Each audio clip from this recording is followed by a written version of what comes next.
On tonight's very special holiday episode of the Mega Blood Moon podcast, not only will the hosts reveal their deepest, darkest secrets about what they like in holiday and horror movies, but they'll also do very quick and completely well thought out pitches for a horror anthology movie that we failed to properly set up during the rest of the episode. These are their stories. Hello and welcome to the Mega Blood Moon Holiday Special. Merry happies and wonderful times for you and your family of only children. Yes. As we know, foster kid Krampus will be coming to steal the foster children in the night, so watch yourself. Genetically speaking, adopted kids can't hear our show.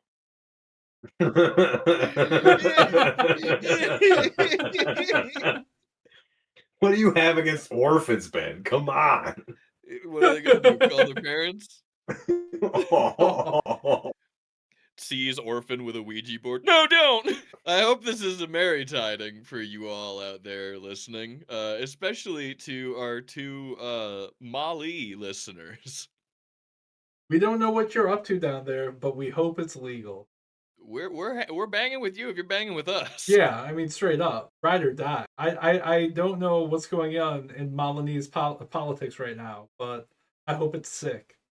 If you show up to the international safe haven of Western New York, you got shooters in the streets. I'm telling you that right now. Yeah, or I will come, and if you will help me, we will take Cameroon.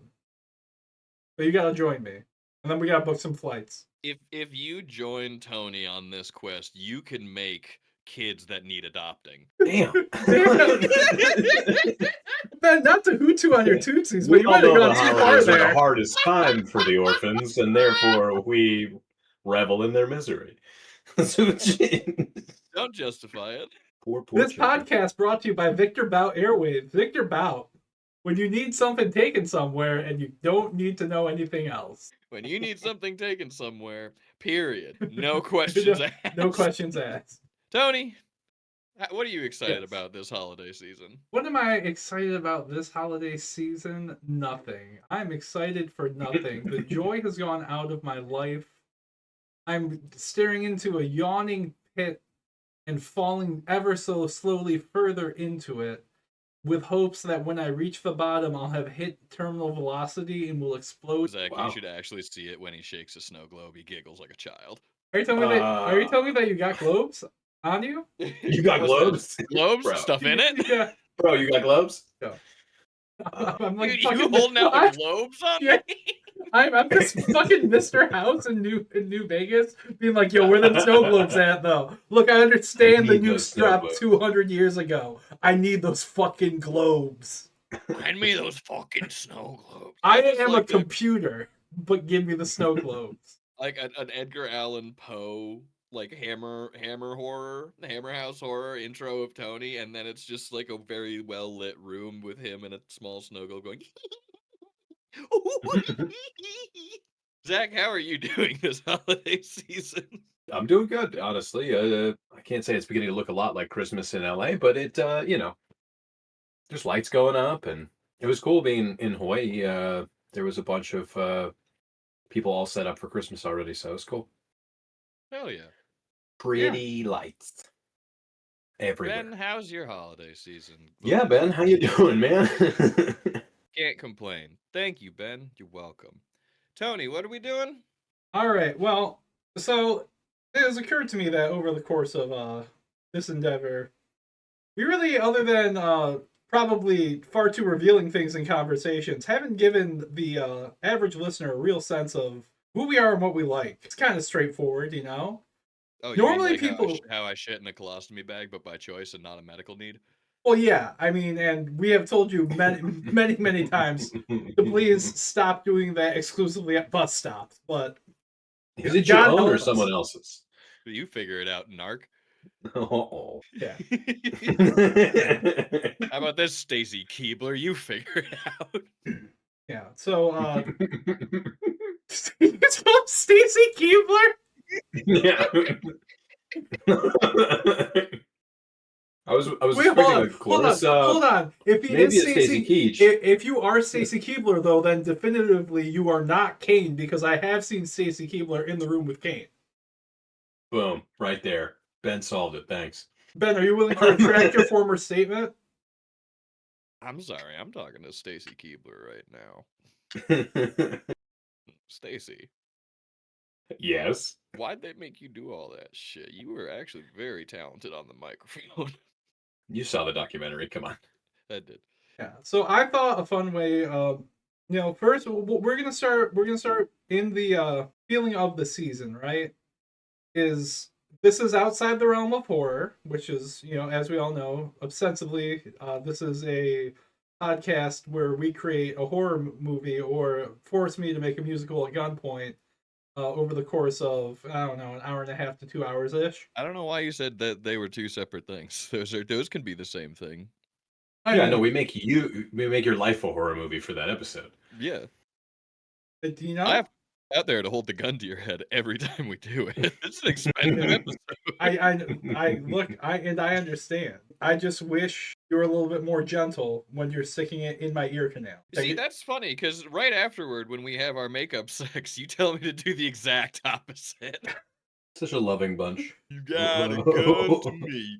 You got a gun to me. We're gonna have rough anal sex, but right now you got a gun pressed to my head. Not Randy. I've heard his oeuvre. That's well within the confines. That man advocated for genocide against short people in the 70s. Which, ahead of his time, really. Yeah, I mean, yeah. Short kings hate this one trick. Short people got no reason. Short people got no reason to live. Johnny, what were you saying about the wonderful Halloween holiday time? Okay, so Halloween holiday. Zach, we're starting with you. Zach, what's your retroactively? I mean, it's like you got Nightmare Before Christmas. That's kind of both, right? That's maybe. Yeah, I would say that's kind of both. Kind of both. I would say it's explicitly both, considering the motherfucker lives in Halloween Town. Yes, wait, hold up. Yes, you're right. Is it called Halloween Town in that as well? Is it the same Halloween? Is Calabar in Nightmare Before Christmas, but we just don't know? Oh god. That would make sense because it's Touchstone that did.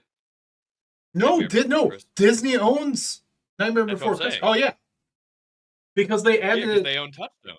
Yeah, and during the winter they add Jack Skellington to the Haunted Mansion ride. Yep. My God, Calabar might be. Calabar might be in A Nightmare Before Christmas. They're both called Halloween Town. I've seen Halloween Town 2, Calabar's Revenge, more times than probably anybody else on the planet, except for the poor editor, who I don't know if I made it past the first one, unfortunately, but well, that's a shame. Calabar's Revenge. You haven't seen, yeah, like what you should. That was one of the commentaries we did for the movie. Yeah, for one of the Seton Spark backers. We watched We Calabar's literally we literally just watched Calabar's Revenge and did it as the commentary, because they were roughly the same amount of time. I think Calabar's Revenge was like a minute longer. Yeah. So we're like, that'll play. That's a play in Poughkeepsie. That's fun. I want to watch that. Yeah, well, we can make that happen. Not now. That's great, Zach. I'm glad you spoke up. What's your favorite Christmas movie or holiday movie? Well, I'm going to go with Jingle All the Way. I think that's probably very tops on my list. Really? Yeah, I'm a big Arnold fan. I don't know if you know this, but I didn't know that, actually. Surprising. Yeah. I feel like Jingle All the Way is like a left field pick. Yeah. Yeah? Yeah, I mean, even for an Arnold fan, it's a good movie. It's a lot of fun. It's goofy. It's not like the number one people would go to. Yeah, yeah.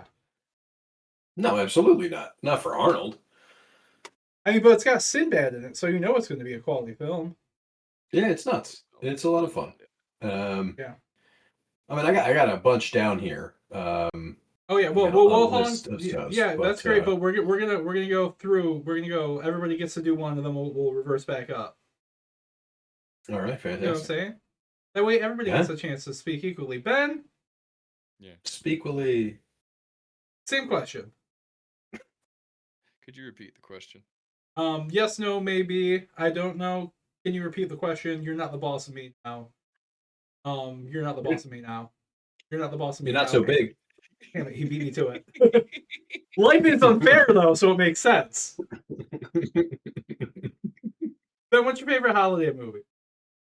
So I can actually do a 2-for-1 on holiday and horror, because Rare Exports is one of my just favorite movies. And now what would that be? Very experts. Isn't that Norwegian, I want to say? Or Swedish? It's Finnish. Finnish. It's a Finnish holiday horror movie where a young child discovers a dormant Santa Claus in the ice sheets of northern Finland. That's pretty awesome.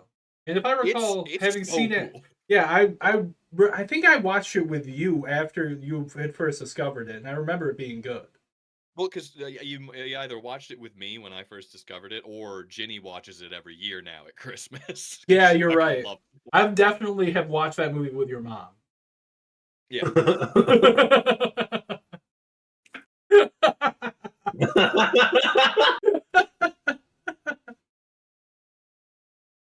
Yo, this dude's watching movies with your mom, man. Yeah, right. Yeah, watching movies with Ginny is sick as hell. She rules. Definitely watch that movie with your mom. She's a good lay, too. Oh God. Yeah, you All right. can't pull one over on me. I wasn't trying. Yeah, Zach, you piece of shit. Zach, you fucking piece of shit. Yeah. Now, I have two favorites, but I'm gonna lead with a traditional answer. And you guys are gonna give me shit for it once you hear what it is, because you're gonna say, Tony, all you do is fucking complain about us making you write musicals. Of course it's a musical. Who didn't think it was a musical? Yeah, neither of us are gonna give you shit for love that. musicals. Just you're good at musicals, you love musicals, you just wanted us to say something negative to cover for the fact that you do love musicals and you are good at making them. Don't even tell it to us now. You know what? Don't even tell it to us now. I kind of want to know, but you know, it had to be a musical. Am I allowed to speak? Am I allowed to speak? You should. May I speak? I'd like if you sang. Senator. Tony, a boy cries, a man sings.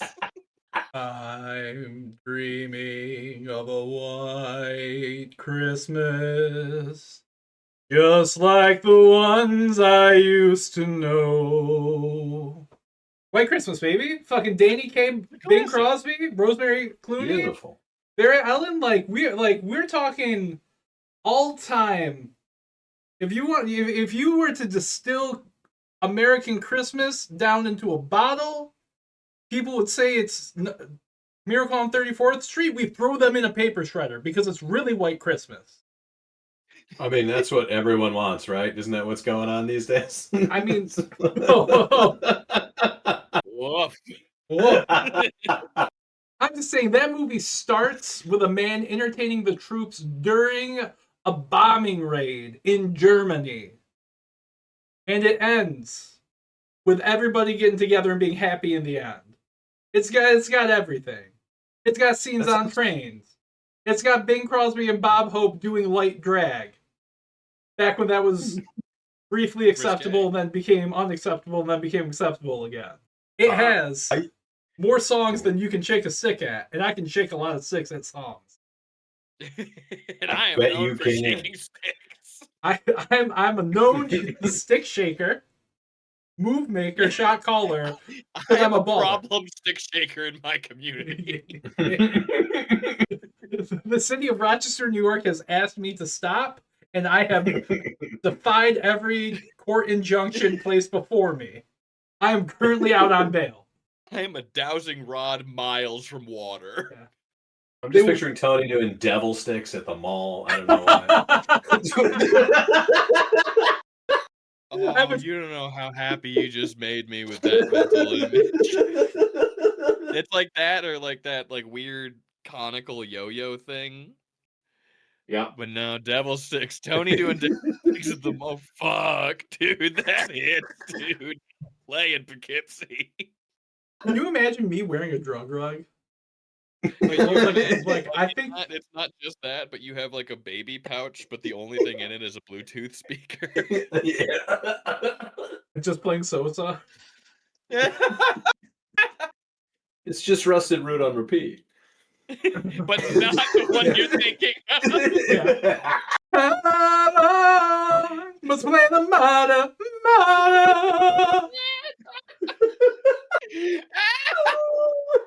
So yeah, like White Christmas is just it's beautifully shot, you know. It's early Technicolor, so it's really bright.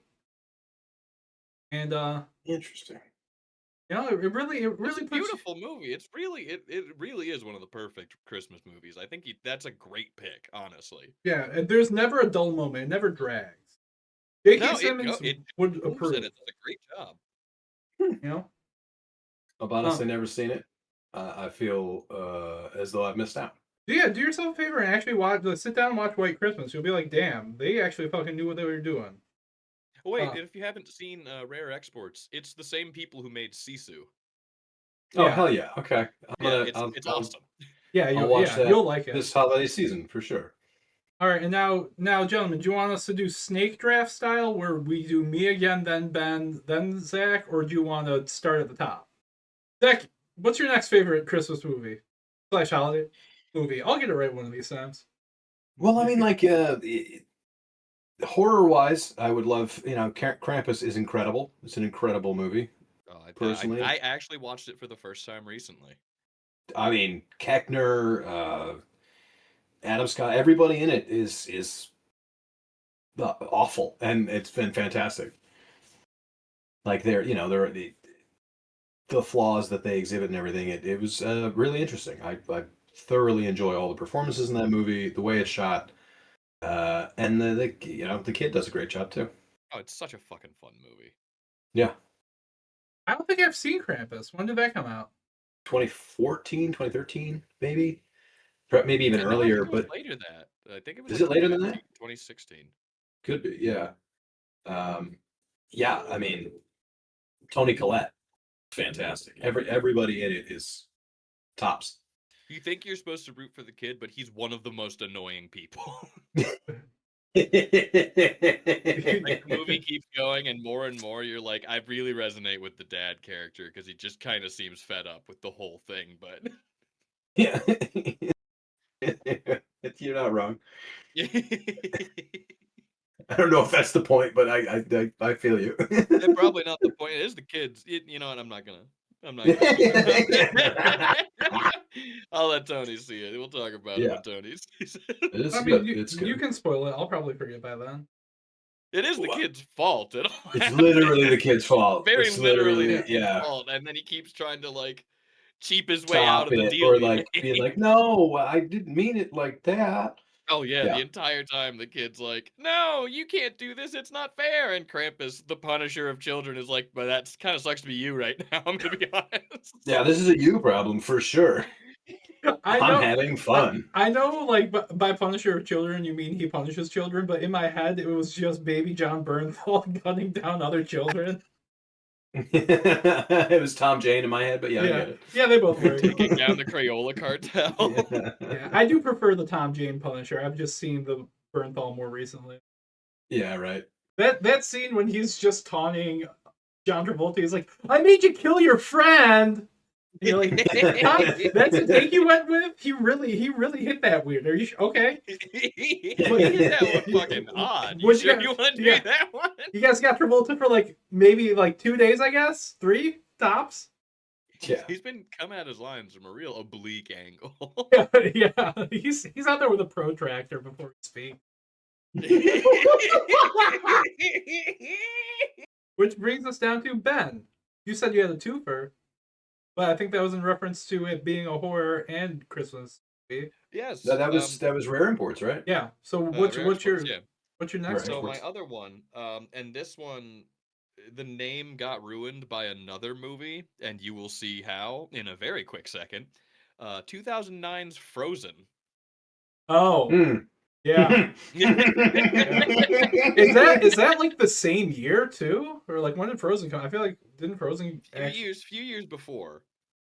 But this one, I think it's one of the best. Like, watch this to understand how to make a movie with nothing, because the whole thing takes place on a ski lift that got stuck midair, and three Oh, people are stuck on it, and uh, the ski place is closing down for the holidays, and they need to figure out how to get down, and that's the whole plot, and it's so fucking good. That sounds yeah, dope that's as scary hell. as hell. That's a fucking nightmare. Whew. Oh yeah, I got a whole list of stuff. Oh, But yeah. like Frozen, Rare Exports, those are two. Like Frozen, also Yeah. one of my favorite movies. You get to see the Iceman from X-Men. Bobby? Bobby's in that Yeah, movie? Bobby. Bobby's in that Bobby's in that movie. movie. We love Bobby. Hmm. Dude, You we're got a hard raw Bobby deal. fans in this You got a We raw love deal the next Bobby. 3. Raw deal You're right, in you did. Age of Apocalypse. Sorry, Days of Future Past. Yeah, highly recommend it. Yeah. It is a very.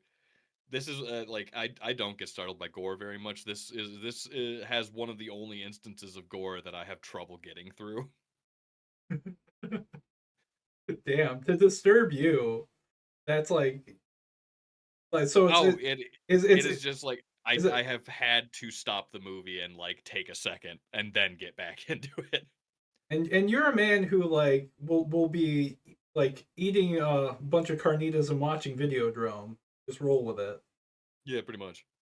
Oh, dude, a sloppy wet burrito, Yeah, that's what I'm saying. sloppy wet burrito and existence. Yeah, literally like watching Society while fucking cooking lasagna. I had a moment like Okay. that. I was listening to a book called Tender is the Flesh. Oh yeah, you About recommended that to me. Yeah, it's intense. But I was listening to it, and then it's about, basically post-apocalyptic or something. Everyone becomes cannibals. The people is just like a normal thing that's being sold, but like some people are better than others, and this one's like about like the best butcher, and it's going through this like I don't know. I was just listening to this monologue about how good they are and how little feeling they have while cutting up people and stuff. And I was cutting up pork, and I just couldn't anymore. Like I tried to go back to the book several times, and it made me nauseous. I was like, oh shit. I think if I read it, I'll be fine, but I can't listen to it anymore. You long pigged your way out of an audiobook. You're not getting that Audible credit back. They're keeping that.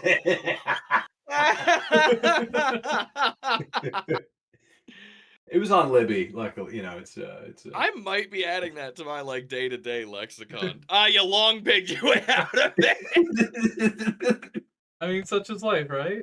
I don't know Dude, what you that's want how from the me. cookie crumbles, and this cookie crumbles. Yeah. Yeah. All right, which I guess that brings it to me.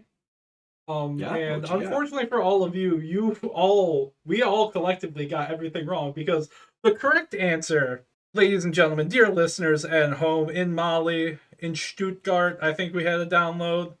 Yeah, we had one. If at 11:11 Christmas Eve you are not mashing play on Gundam Wing Endless Waltz so that at midnight it says it's Christmas Day, you are not anybody to be trusted to live in a modern society. My God. You cannot be allowed to walk around every day because there is something so fundamentally broken inside your heart, inside your mind, and inside your spirit that you have become a shell that is nothing but a vacuum for the world's ills and problems.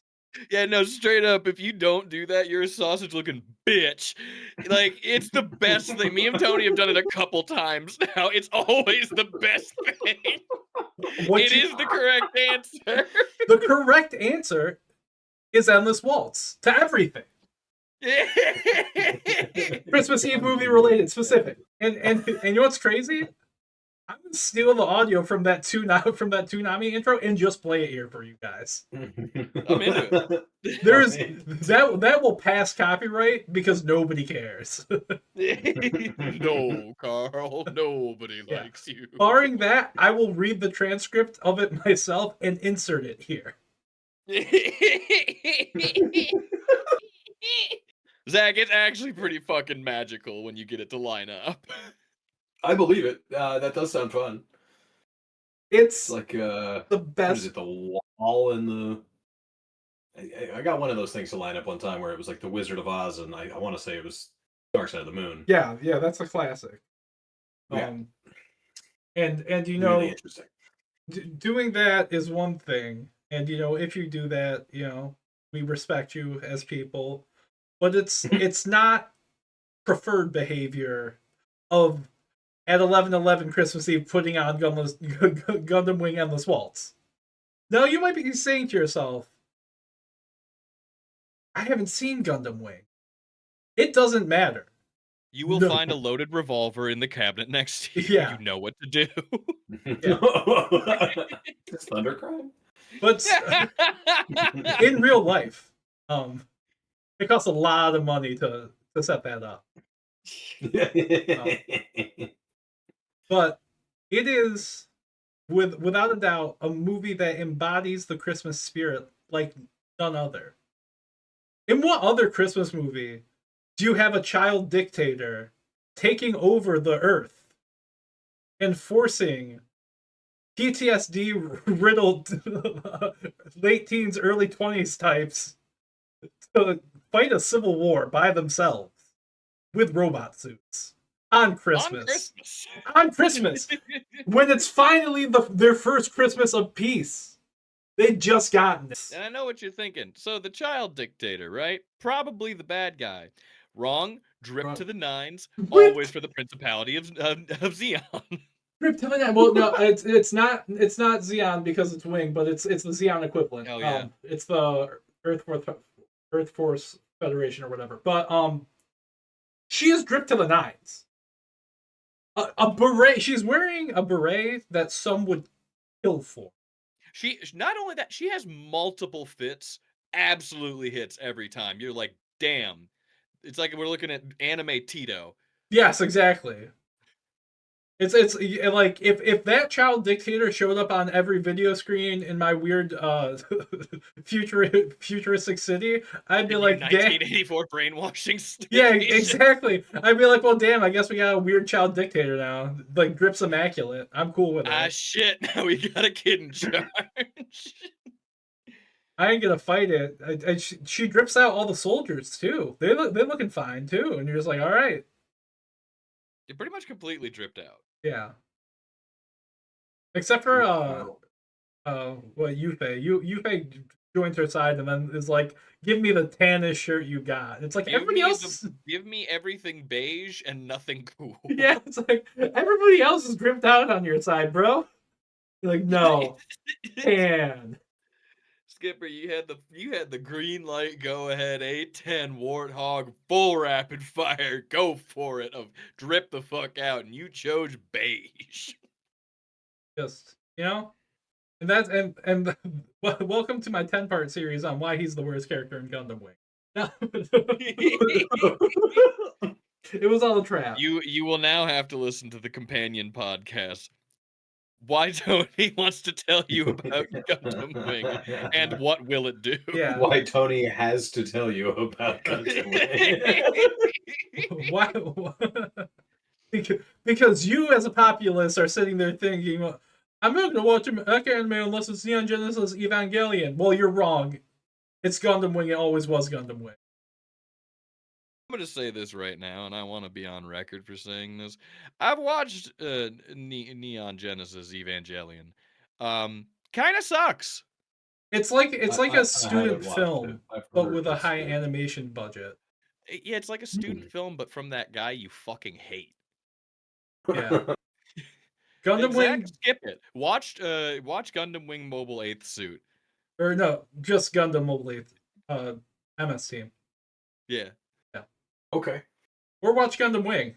It's only 73 episodes. You'll be fine. Long form Mobile 8th storytelling Suit is my favorite Gundam anything. Yeah, and it's only 6 episodes, and some of the 6 best episodes of science fiction war stories ever put to film. Yeah. Awesome.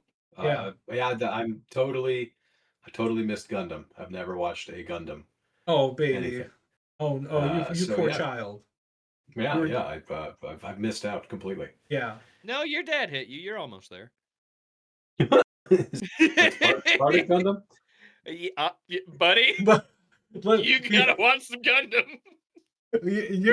At some point we're gonna con you into watching Gundam Unicorn, and then you'll understand.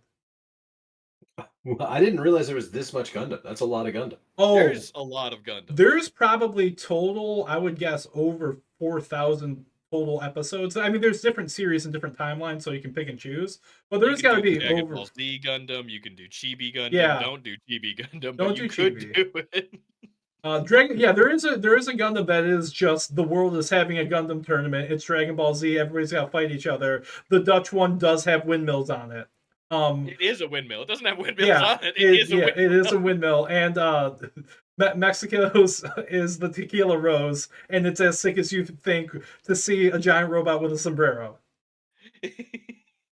Also, that's the Gundam Wing that canonically establishes that all of Mexico moved to a sombrero and Laura. They literally were just like, we're making sombrero stand. I'm a big Gurren Lagann fan. How far off is it from that? Gurren Lagann draws heavily from the ridiculousness of G Gundam, actually. Yeah, G Gundam should be your starting point then, because that is an anime like Gurren Lagann, where it is like each episode is a new challenge. Yeah, if you want something shorter, Turn A Gundam would also fit the bill for you, as being a very Gurren Lagann style. Chibi Gundam is something you should avoid at all costs. All right. Yeah. We can get everybody a Gundam reading list and recommendation. I can recommend a Gundam for everybody. Make sure you head over to our companion podcast. Why is Gundam and how does Tony know you? Yes, exactly.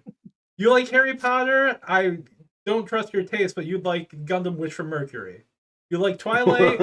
I also don't trust your taste, but you would like Iron-Blooded Orphans. Like, I can keep going. Do you like Vietnam documentaries? Mobile 8 and the companion 2-part film War in the Pocket, which takes place later in the timeline.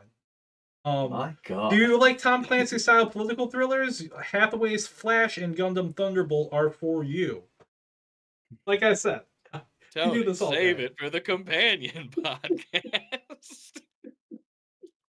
I didn't walk in here intending to talk about Gundam. That's a lie. It was the only thing I intended. You're so full of shit. Your eyes are brown. Literally the only thing I was like, I'm baiting everybody into giving their Christmas movie so I can just talk about Endless Waltz. I was waiting for the fucking shoe to drop on this shit. I got the text message being like, oh, I should have mentioned this earlier. Make sure you come with a list of movies. And I was like, Tony's gonna have. I can think of 3 things that Tony's gonna bring up, and he didn't want to feel guilty for being the person to bring them up. So he's making us all do this. Number 2 was Endless Waltz. What was number 1? Fuck, what was it? I got so mad. Oh, fuck, because I had one that I was gonna try and sidetrack you with, but I didn't do it. I'll let you do Endless Waltz. Here's the thing. I said to bring 3, so we get to go back through the list. I just unfortunately. Oh shit, let's go back through the list. Yeah, so Zach, you're back at the top. Back at the top.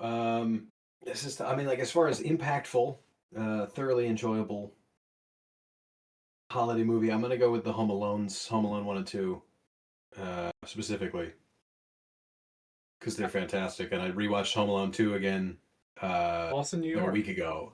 Yeah, Lost in New York, and it was just fantastic. Bird Lady, baby. I also forgot how much more cartoony the violence got towards the crooks. Oh yeah. In Home Alone 2, there's multiple times where it's just like he is dead. Kills them. Yeah. He just kills them over and over again. The first one, it's like, okay, maybe I've seen a UFC fight. Maybe someone could live through this. I don't know. Whereas, the second one, it's just death after death after death. They are just cartoons. It's amazing. Yeah, Marv turns into a skeleton in 2 after getting electrocuted. Yes. Yep. No, that's in 1. Or is that in 1? No.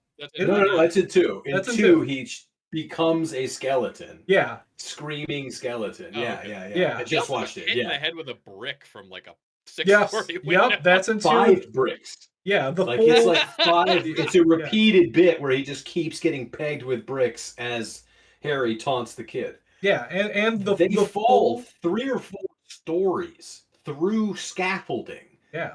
And then I believe they get covered completely in like varnish, like wood varnish. Like it would kill them. Like everything they go through would kill them. Just the full paint cans on the rope that are coming at them at 50 miles an hour to the face, right there, dead. Like, that's on the staircase, and they fall back. Yeah. But in this one, they fall back off the staircase down 2 stories to the basement, and still, it's insane. Yeah. And then Tim Curry is just phenomenal as the. I didn't really get that he felt a lot like a pedophile. I didn't notice that when I was a child, watching these movies. So watching it again recently, like he just keeps like sneaking into the room when he thinks the kid's there by himself, and it's very strange. That was an angle I didn't get earlier, but I mean, that's the creepiness that Tim Curry brings to every role outside of The Hunt for Red October. Yes, he's just inherently creepy. He's just got a creepiness about him. Yeah, that's why he was so good as It. Yeah, in my opinion, one of the greatest English actors of the second half of the 20th century. Like, what are we talking about? There's nothing the man can't do. Have you ever seen Clue? Yeah, phenomenal. Yeah. Okay. So like his range as Rocky Horror Picture Show to Clue to any drama he shows up in also being good, but then he didn't really like to do those. He liked to have fun, which I even respect him more for. Yeah.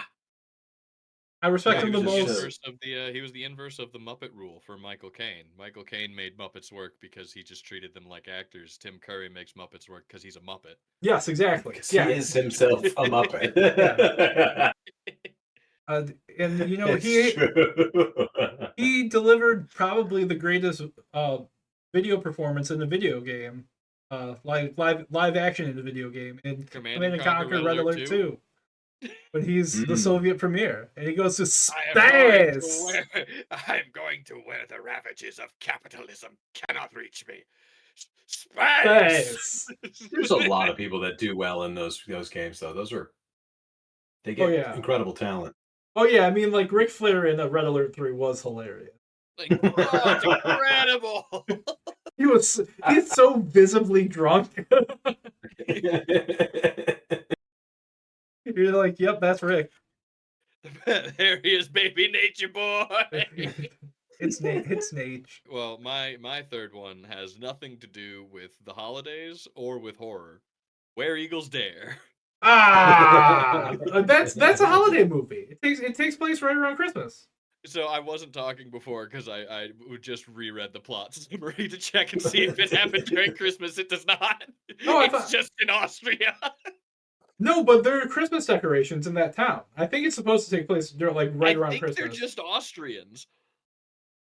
Austria is Christmas ground zero, right? It's like Yankee Candle Christmas Village all the time. Yeah, just what Austria looks like.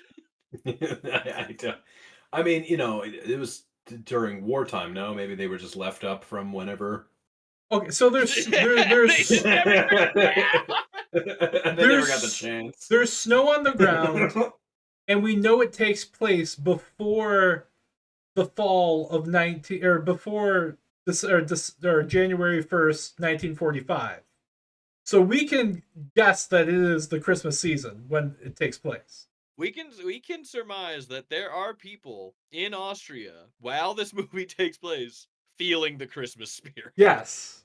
One of those people is not Richard Burton. In that movie, he is not feeling the Christmas spirit. He is the opposite of feeling the Christmas spirit. He is actively removing the Christmas spirit. Yeah, he's found that the Christmas spirit has infiltrated MI6, and he is removing it.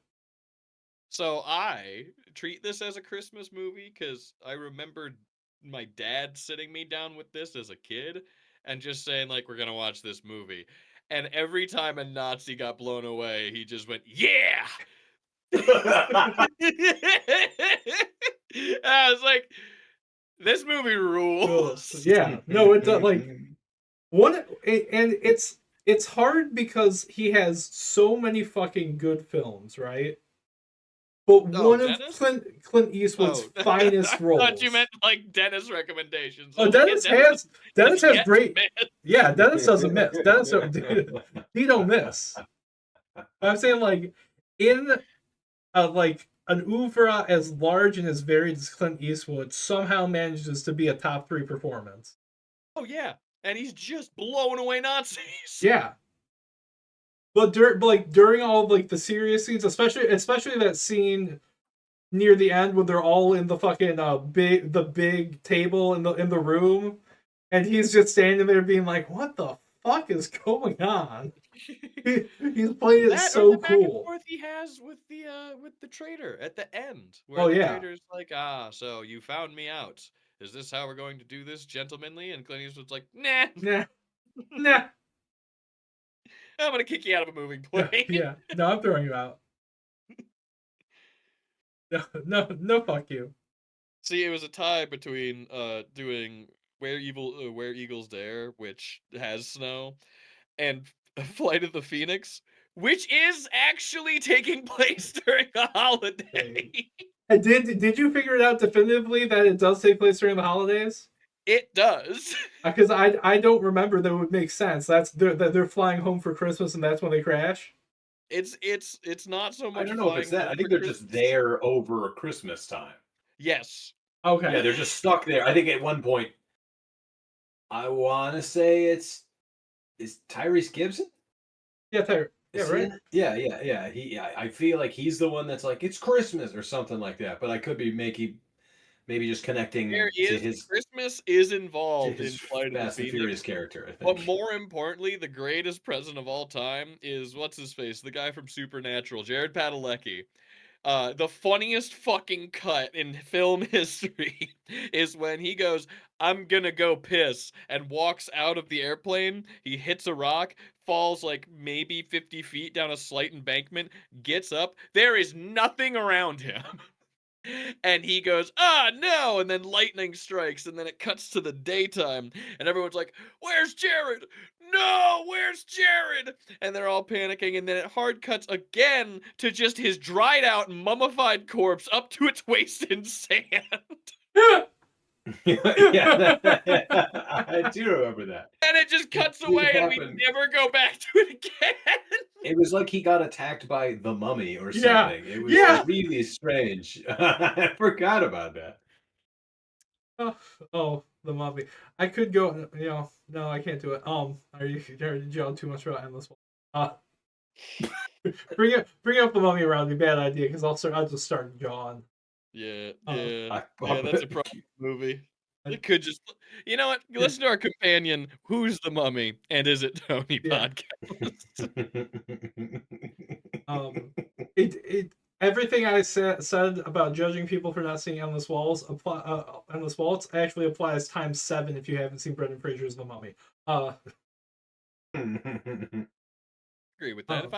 I don't think I've met a person who hasn't seen it, but if I do, I would try to kill them with my bare hands if they said they hadn't seen Brendan Fraser's The Mummy. And see, I'm more constructive. I think they're doing another one. Yes, they recently announced that. We'll see if they actually do it. I hope they do it. But I've decided to educate people, which is why consistently, whenever I've been invited over to movie nights at my buddy Max's house, I now on 3 separate occasions over the course of the year have convinced everybody to watch The Mummy because somebody there hadn't seen it. There you go. How the fuck are you finding people who haven't seen The Mummy? See, that's what I'm saying. He's just grabbing children. I'm educating the masses. Max, I went to the community college and found a child. He hasn't seen The Mummy. Yeah. Let's watch it again. Re-education camp. Oh God. We're just teaching them about mummies.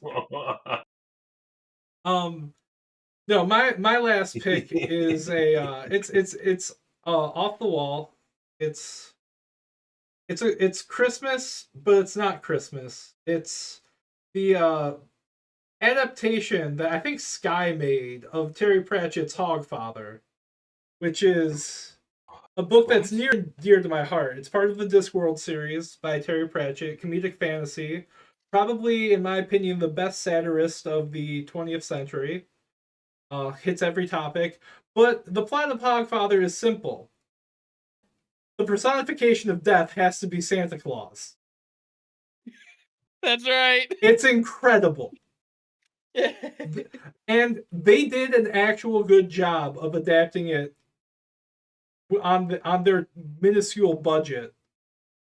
It's so fun. It hits all the Christmas Carol notes, like the classic Dickens, but in a much better way, while also having, that Santa sheen on it. It's just top to bottom a joyous watch. It's not long. You'll blow right through it, and then you'll be like, "Damn, this is a great story." And then don't worry, that man wrote like 45 books, all in the same series. So if you start reading those, you'll be entertained for life. But wow, what an endorsement! Yeah. It's really good. Like, I'm not a big fantasy guy.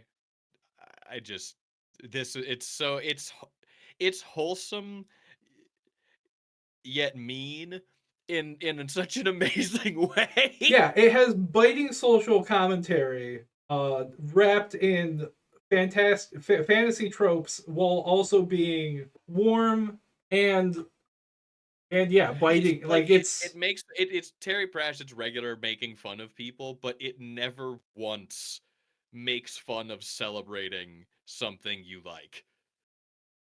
Yeah. He is so very good at saying never be ashamed of being sentimental. Interesting.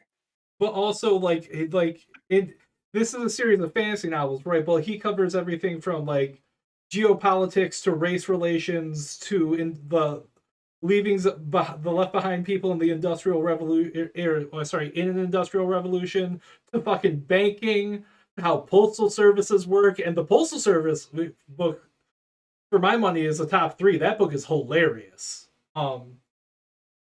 It's need to dive back into the Discworld books. I think I've only read like 2 of them.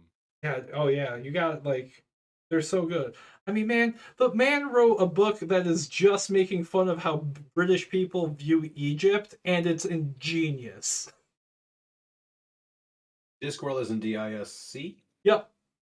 Cool. So the conceit is that the world is a disc on top of the back of 4 elephants on top of a giant turtle that is floating through space. Oh, okay. That's where all the stories take place. Just fantastic. Cannot recommend enough. Did you read Hitchhiker's Guide? I saw the movie. I don't think I've actually read it. Okay. It's similar in tone in how they address things like bureaucracy, and also the fact that there were contemporary British writers. One was science fiction, one.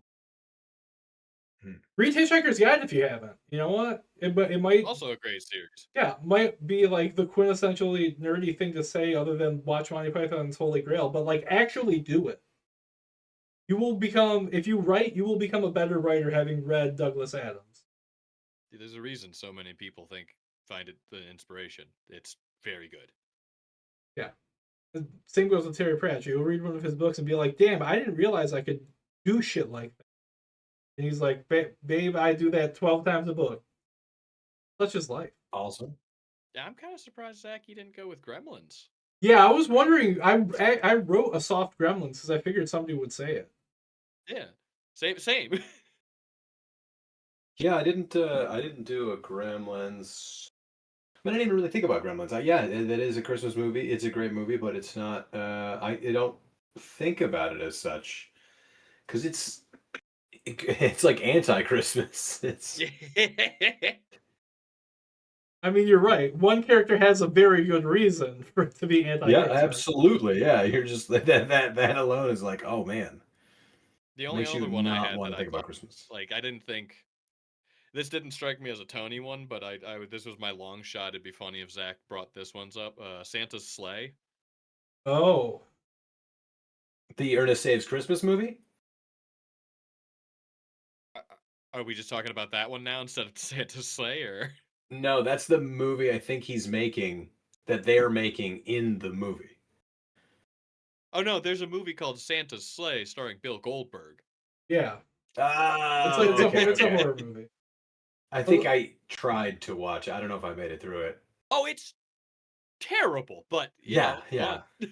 I thought, Ben, you might bring up Silent Night, Deadly Night 2 specifically because of Garbage Day. I have it on my list, but then I put a strike through with parentheses unless you can come up with a good joke. Yeah. Yeah. I have Friday After Next. Nice. Which I didn't think either of you would be familiar with, but I wasn't sure. No, I actually love the Friday That's fantastic, series. yeah. And Friday After Next is great. It is. I saw it in theaters. It was a fun experience. Oh, that's a great movie to see in theaters. Yeah. Like a good comedy in theaters is just perfection. It's very hard to beat. Yeah, agreed. There was one I wrote down that, again, this one has a parentheses next to it that just says, no one's seen this but you. Ice Spiders. Nope. Oh. It was a Sci-Fi Channel original movie that they never put on Sci-Fi. They just sent it out to on demand. Oh, damn. Is it what it says on the box? Boy, howdy is it. we roll with ice spiders now, boys. It's like, man, what the fuck was that movie I watched like 2 or 3 times around Christmas time? It was not on the Sci-Fi Channel, but I remember ads for it being on the Sci-Fi Channel. I had to go on like a Googling rabbit hole before I found Ice Spiders, and I was like, yeah, this fucking movie. And here I thought it was just a Bjork EP, but I guess as a movie it makes sense. And then I was kind of surprised Zach didn't bring up Black Christmas. Yeah, it's number 3 on the list. Yeah. I do have that one. It doesn't mean that much to me for a Christmas movie, but it is great. I also the remake was a hell of a lot of fun too. It's a fun property. One of the remakes. I think there were 2. Well, there's the 2007 remake, and that one was pretty good. Yeah, that's the one I'm talking about. That one was like genuinely creepy, and yeah, it was fun. Yeah. I will say, again, Flight of the Phoenix in my notes, it's parentheses, I'll make it fit in. I'll make it fit. I'll make it fit. I've also got Charlie Brown Christmas and Santa Claus is Coming to Town. Yeah. Classic. Those are phenomenal. I got Year Without a Santa Claus. I think it's ranking Bass's best production. That one is great. Because of Heat and Freeze Miser. And then my left field last pick would have been On Her Majesty's Secret Service, but specifically just for the intro and opening credits because that song is dope. It does take place over Christmas. I do think George Lazenby is the worst Bond, so I'm saying it doesn't matter because in the intro it's just all stunt skiing anyways. So just watch the intro credits, listen to that dope song, turn it off. Just watch Spies Like Us. That's what. And like honestly, yeah, you'd have a better. Just play the intro to On Her Majesty's Secret Service, and then on a separate window, click play on Spies Like Us, and then shoot the other monitor with a gun, so you don't have to see the rest of that. Actually, based on the time period, maybe you could go on the music for On Her Majesty's Secret Service, watch The Nice Guys, then just keep going with James Bond. I want to say you're wrong, but you're right. Yeah. I think you're right. Like, it fits well enough. Uh-huh. Uh-huh. We Doing might the have math. we might have to do a fan edit where we just replace the opening credits songs of Nice Guys with the On Her Majesty's Secret Service with the weird fucking harpsichord synth and then the horns coming in. Yeah. I'm telling you, that song is wild. It's great. It's like I don't know what kind of late 60s, early 70s drugs you were doing when you cooked up that shit, but man, bottle that up and sell it on the streets. We're gonna create The Wire Part 2. Bottle that up and give me a rocket pop. Yeah. I'm ready for the carnival. Yeah. And Zach, earlier, funnily enough, you brought up horror book that you enjoy. I actually was wondering if there are any other horror books you gentlemen enjoy. Specifically, off the top of your head. Or Horror books. I might have mentioned that. I might have mentioned it in the of text. I don't remember what I mentioned. I mean, you didn't mention books in the text. I thought I mentioned books. To be honest. Oh, wait. Holiday movies you like, and books and stuff like that. Yeah. Okay, I and did books I and did, stuff yeah. like that. Yeah. Well, you just horror books. Well, see, you I'm already a huge Stephen King fan. Oh. I've read almost all of those, and do you prefer pre or post Cocaine Steve? I think of Cocaine Steve as Richard Bachman. See, I'm a Bachman due man. to the cocaine psychosis and split in personality. First of all, dead center, first day he quit cocaine, Stephen King. I think that's the 5th Dark Tower book. Yeah. I'm a big fan overall. They're all interesting and great. I've been loving the Holly Gibney series recently that he's done. Not as much horror. Some they made The Outsider on HBO. I think they did one season with Jason Bateman. That was I thought an interesting adaptation of it. Jason Bateman's interesting. Jason Bacon. Yeah, I think the last Stephen King book I read was it just called Mr. Cadillac or something like that? That was one of them, yeah. Yeah, I think that was the last one I read. I did like the JFK one. Oh, that was fun. Oh yeah, that one was interesting. But I feel like I like Stephen King. He's not my favorite, and I think part of the reason is I'm not a big Dark Tower guy. I mean, I get it. That is, it is an interesting part of his oeuvre. His, the focus of bringing everything together was very interesting. But I think some of his best stuff is not horror. It's it's The Green Mile. It's The Body. It's It Part 2.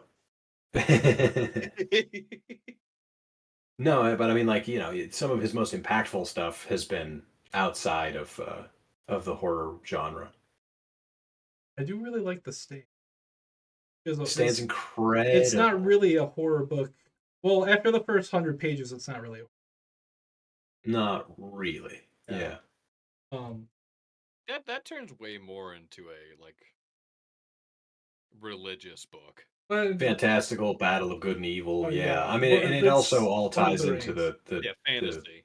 The Dark Tower as well. Yeah, see, that's where the Dark Tower lost me, because I liked The Stand as a standalone series, and that end where fucking Randall Flagg is just like, oh, I guess I'm just here now, on a different place.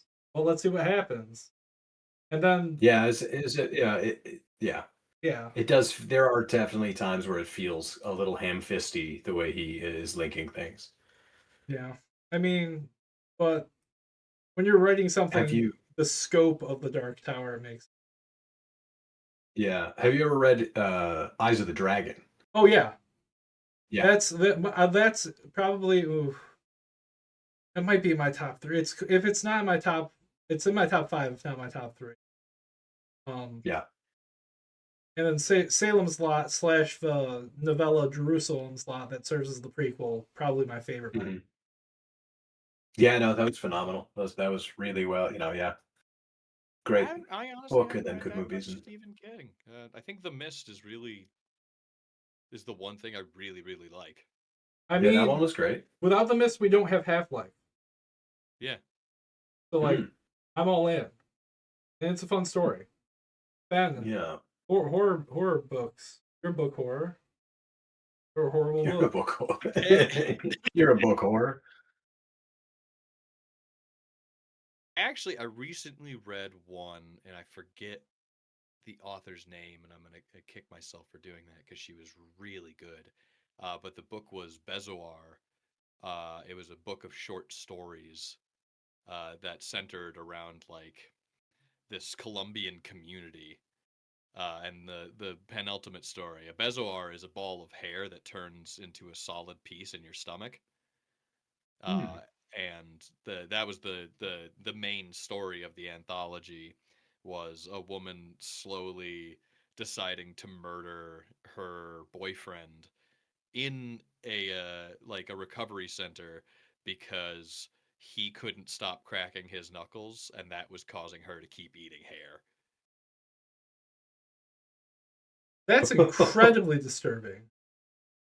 So that's the one. That's one I read recently. I also like Thomas Ligotti.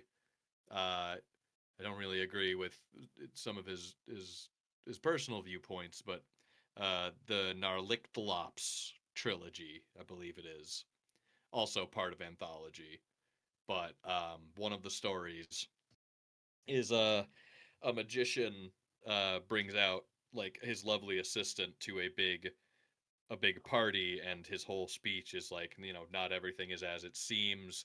The less you give me control, the more I take it from you.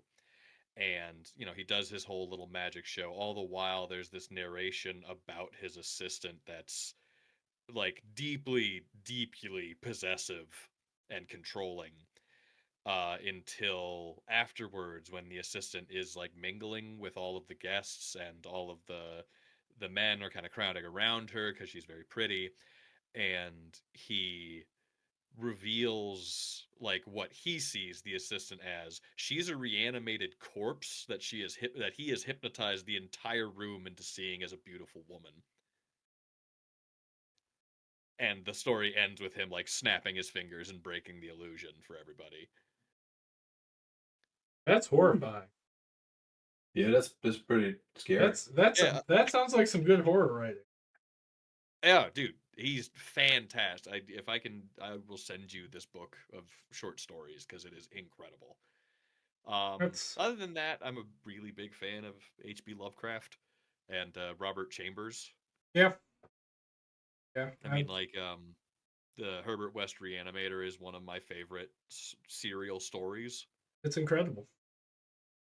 I mean, he's the legend for a reason, right? Yeah. I'm a big Pickman's Model guy. I think Pickman's Model is just so fucking good. I fucking love that one. Yeah. Color Out of Space has that creeping dread that is so. I mean, dread, Thing at the Doorstep yeah. is the one of the big like, oh, this is like body horror. Yeah. And then like I have the classic hits like Call of Cthulhu. Can't not mention it, right? Because yeah, and Shadow over Innsmouth. Actually, I take it back. Shadow over Innsmouth is probably my favorite work by him, just because of how he describes that decaying town of Innsmouth and just how unsettling everything is when he slowly realizes that the geometry of everything is wrong and doesn't make sense. Yeah, I mean that's one thing I like. It's weird talking about liking Lovecraft because then it's like, well, you need to talk about Lovecraft's cat, and there's no real ignoring that. But once you learn more about him and his just complete xenophobia and racism and like inability, probably borderline agoraphobia. He was probably a paranoid schizophrenic, given that his mother yeah. was one and everybody else in his family was, basically. Yeah, But even getting that context, you can go back into those stories with a new perspective of like, this isn't a man trying to set out to scare me. This is a terrified man unable to process what he's scared of. Oh yeah, yeah. His fight or flight response is always in flight over everything. Yeah. Literally everything. The air you breathe, everything. Dagon was another. I really loved Dagon just because of how slow it was. Oh yeah. And it ends so well. Oh yeah. So yeah, I really like horror anthologies. I'd usually pick up horror anthologies if I could find them. I also love Doc Savage and Spider. I fucking love pulp serials. Oh yeah, I've read all of the Shadow serials. If since they're public domain, I can just send those to you. I would love that. Yeah. I can send you. I would take them. my I don't know Spider what you're novels. talking about, but I would be in. Oh, so the Shadow it's funny. On my wall, I have a bunch of issues from the run of the comics. The Shadow is one of the characters Batman's based. No. I know. Oh, okay. I didn't realize you were talking about that Shadow. Got it. Oh yeah. Like you. What's his face? Alec Baldwin Shooter played there. him in. Yeah. Yep. Shooter there. Sorry. Glocked and glocked. Here comes Zach.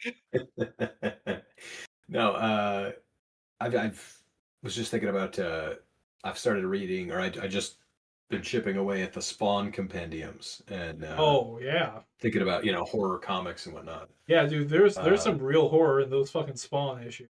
Oh my god, it's Yeah. it's unbelievable. And I liked the movie when I was a kid, and now reading the comics, it was like, man, they did a bad job of Yes. trying to get stuff into it. Yeah. Yeah. I remember watching the cartoon a bit, and I remember the tone of it being somehow more serious than the comics, but just because it had that noir vibe, like it was really going for that. Yeah. Because I mean, that's the beauty of what animation can lend to a comic book is where you can shift the tone because then everything else is in. When you're reading the comic book, it's in the reader's imagination. Like that's how you process things. Right. Yeah. But yeah, I've been really enjoying going through that, and then I'm reading the manga Berserk or Berserker. Berserk. Yeah, that's some fucking horror right there. Horror, yeah, but it is horrifying. Holy shit! Oh, I would call Berserk a horror manga. No questions asked. Yeah. It's either like human on human horror or the other kind. Oh yeah, man. There's all sorts of horror in it. Yeah, that one scene with Griffin, you know the one I'm talking about. If that's not horror, nothing in this world is horror. This is true. It's one of the most horrific things that you've ever seen put to page, and goddamn, isn't it illustrated beautifully like a fucking Hieronymus Bosch painting? Beautifully and in detail. Yeah, excruciating details. Just Hieronymus Bosch is actually a really good comparison. Oh yeah, I've always like literally that when I was reading, I was like, this is like if like a more demonic version of the Garden of Heavenly Delights. Like it's disturbing. It sticks with you. Yeah. And that I guess that's what good horror should do is stick with you. So yeah. I mean, I guess good horror to me is something that both makes commentary on social situations and is scary and motivating, and it doesn't have to be the main thing, but I do find that there's usually something in there for horror, a commentary. I mean, in terms of, I think that's kind of the thing that I like to look for in horror. Isn't something that, just because I'm very politically minded, I tend not to shy away from those conversations. Horror with political undertones, absolutely love. I also really like horror that introduces me to new things that I hadn't thought about being mad or scared of. So like, A Girl Walks Home Alone at Night, the Iranian movie. That movie was so fucking good and deeply terrifying. Like horror from other cultures is so, it can be very alien, but at the same time it can be so terminally relatable. But you're introduced to just a different set of eyes on the world, or a set of cultural norms that just don't exist here, that you didn't know about, that you kind of wish you didn't know about. Yeah. You now miss the ignorance. Yeah, it's I mean, it's kind of the theme that Lovecraft has, whereas the receiving forbidden knowledge. Yeah. You know, not that it's forbidden knowledge, but just like, oh, I don't think I was meant to learn stuff like this. Yeah. That's very true.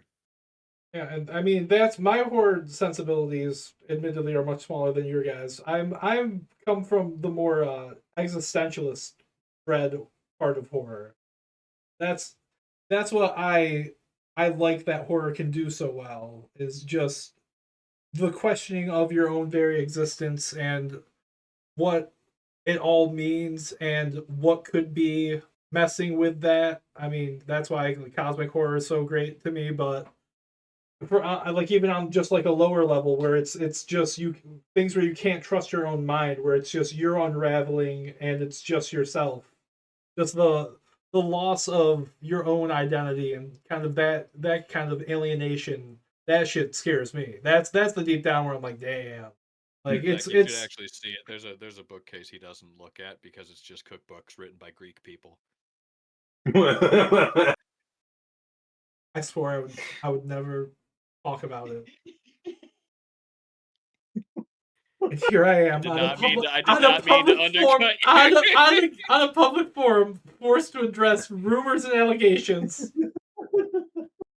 I wasn't ready, Ben. I did not mean to undercut your genuine talk on things. Yeah. I haven't gotten to recommend a book yet. I was letting you guys run.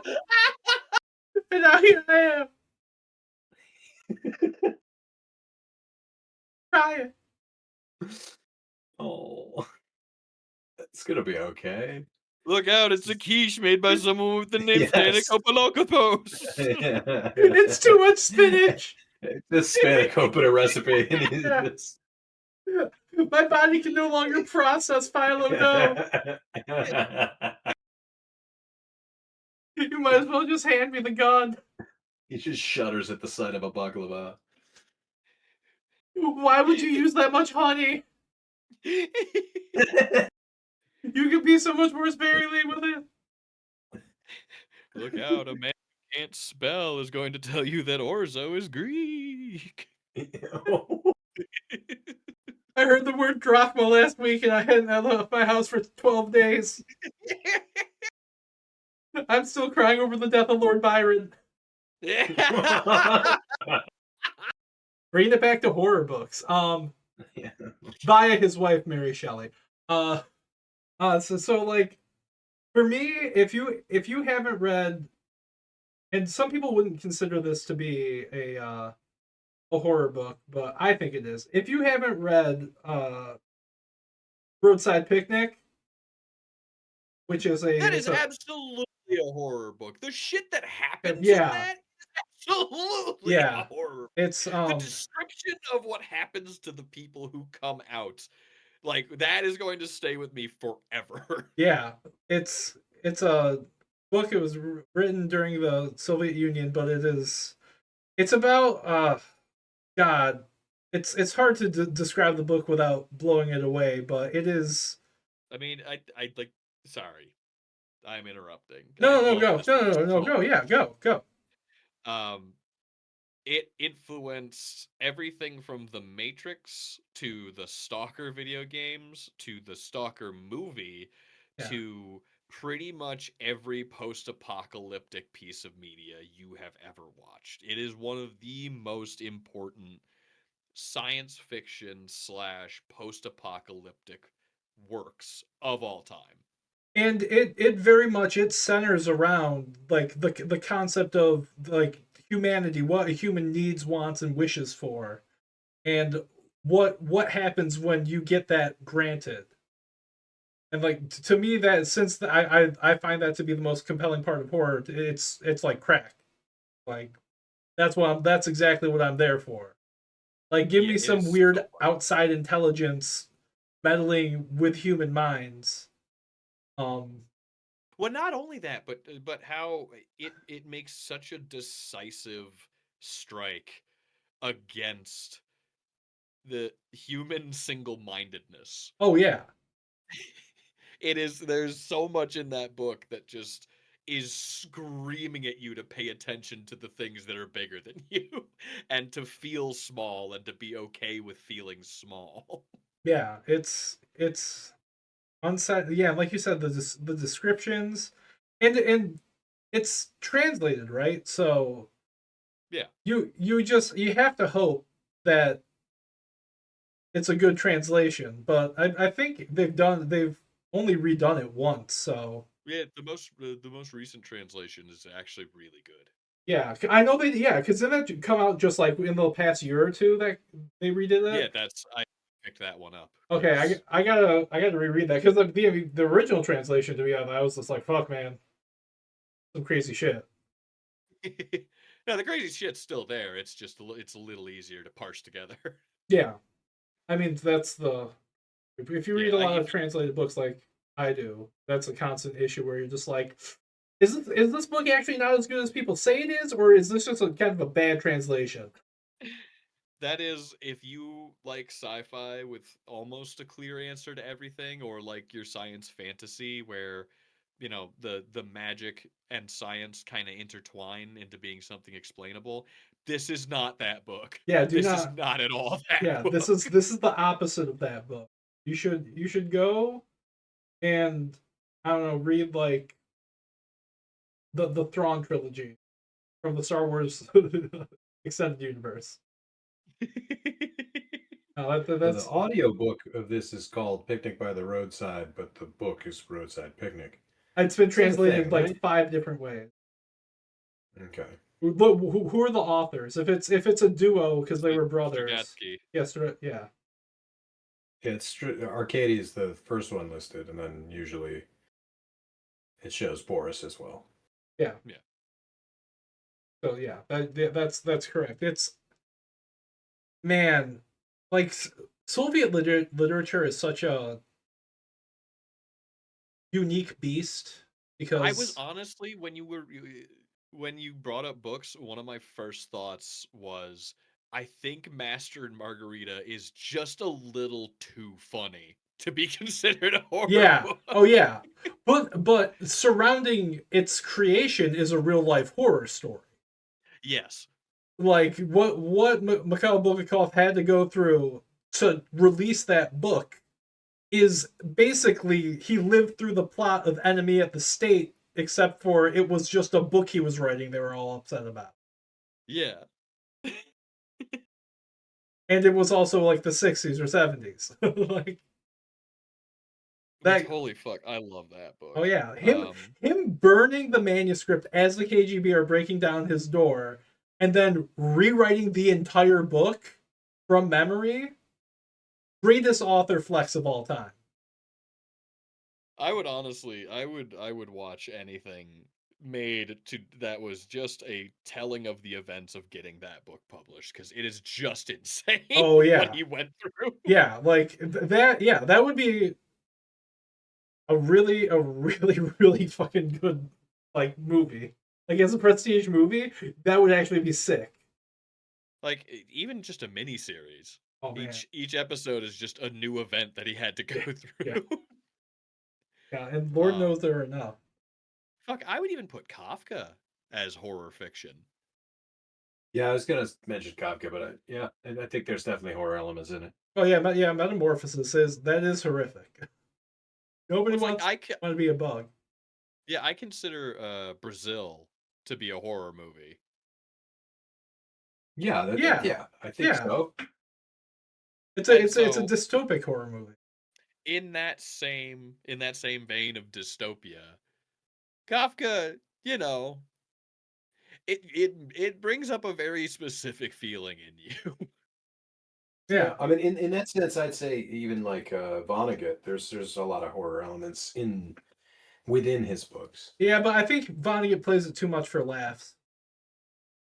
Quite often, that's true. Yeah. That's kind of the boundary between like other books and Master and Margarita, because Master and Margarita is so fucking funny. Right, yeah, and that's the way. Like, I love Kurt Vonnegut. It's just like outside of that one, like I guess 2 chapters of Slaughterhouse-5, everything else is played for laugh. So he got serious for like 2 chapters out of all the books. Yeah, relatively. Yeah. I mean, it's been a while. I remember there being some scary shit in Welcome to the Monkey House as well, but I don't remember that one. a long I might not have read that one. I don't think I read that one either. I read most of it. In fact, I think you made it up. I'm gonna look it up just in case. 'Cause I'm almost positive that is the real one. Is it Timequake? Are we talking about Timequake? Talking about Breakfast of Champions? It's one of his short stories books. Oh, you know what? I have Zach, not read his short story. You got 5 fucking seconds to look up that book. I did. It's 25 short stories, so it's, yeah. And Ben, there you go, short stories for you. Yeah. I have no experience with that, so I'm gonna trust your judgment. Short stories, or no, I meant on the Kurt Vonnegut short story thing. Yeah, I'll have to check that out. I'm saying. Yeah.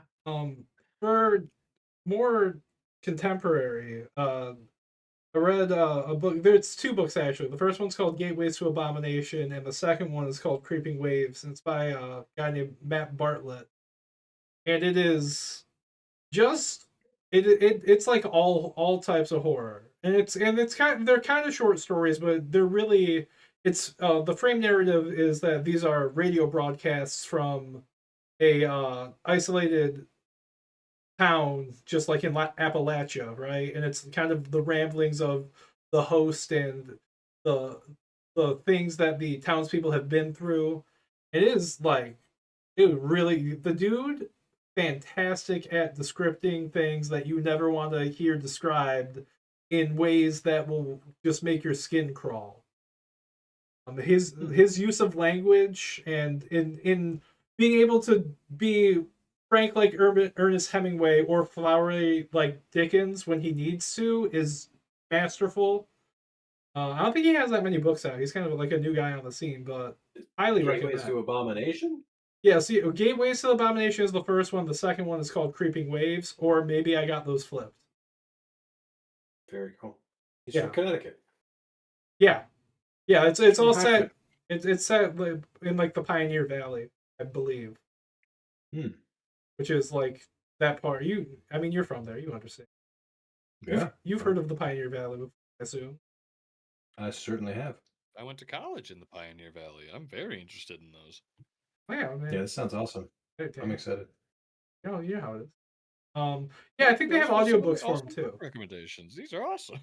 I believe they have audiobooks. So if that's how you consume your media, you're more than welcome to. I wish I could do audiobooks. I wish so bad I could do audiobooks. Yeah, I mean, they're not great for everything. I like them sometimes. It depends on what I'm reading. I just can't read on my phone. It either has to be a hard copy, or yeah. Which, Tony, are you still going, or may I make a recommendation that I just remembered? Well, you can go. I'm just gonna tag on what Zach was saying about hard copies and reading. Yeah, reading on my phone, hate it. I have literally I think a 2nd generation Kindle. I'm fine with that. I'll go with that. Audiobooks, I'll flip flop. There's some really dense things where I want to take notes. I was listening to Winston Churchill's book on his ancestor, the Duke of Marlborough, which is I think 2,000 pages, and I was like, I would rather just listen to this than read the 2,000 pages. But also, I'm a human being who, last time I cataloged, I own 2,000 books, physical books. I have a problem. That's a lot of books. My move to ebooks recently is not because I don't want to have more books. It is the logistical constraints of owning too many books and not having shelf space. Yeah. That's nuts. That's a lot of books. I feel less I'm a bad now reader. about the amount of books I have. I'm just a big reader. Send you guys the book I'm about to talk about. Word. Yeah, This podcast Oh. does not condone piracy unless you are currently in the 1750s, in which case give the French a what for me, brother. We'll take Corsica back. Okay, so I disagree with part of that statement. We definitely endorse piracy. But same on the French. Give them hell. Yeah, we're taking Corsica back. Napoleon's going to be an Italian this time around. The one I sent you guys, though, it's called All Tomorrows. I may have mentioned it before. Oh, you have mentioned that to me. Semi-popular, but I read through it fairly recently. It is a very, very, very fascinating read, just in how this person was able to treat it as more of an anthropological body horror. There are illustrations. They are often not fun to look at. Is it like I have no brain but I must scream, or I have no mouth but I must scream? Kinda, not really. Okay. Actually, it's like the author is writing from 6 billion years in the future, and he is cataloging all of the ways that humanity has evolved since becoming a starbound species, specifically after we were almost completely wiped out by an alien species that then wanted to genetically manipulate us as a form of punishment for rising against them. We got the pug treatment. Yeah, we got the pug. We got pugged real bad. We got pugged out real bad. Pugged and pugged. Yeah, this is awesome looking. Yeah, I loved it, but definitely, it's kind of how clinical it is that makes it a little bit on the horror side. Definitely on the body horror side. Oh yeah. Yeah, the tone is very interesting. Yeah, it reminds me of in third grade. I read the Silmarillion as a book report because no one knew what it was. So when I got it, they were like, "Yeah, sure, no problem." And then I took it home, and it's a textbook. Yeah. Yeah.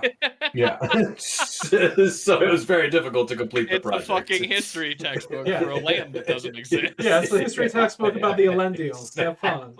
Oh, you want to know about the creation of the music of the spheres? Let me tell you about the Valar, boy. Yeah. What do you know about Ungoliant in these trees? Yeah. It's like, this is an encyclopedia. I'm just reading an encyclopedia. Yeah. It was interesting. Flipping back and forth, being like, why the fuck is he Morgoth now? Yeah. So they're like, so what was the plot? And I'm like, didn't really have a plot. And they're like, what are you talking about? And I'm like, it didn't. They're like, what are the story elements? And I'm like, it didn't have any of that. Yeah. It's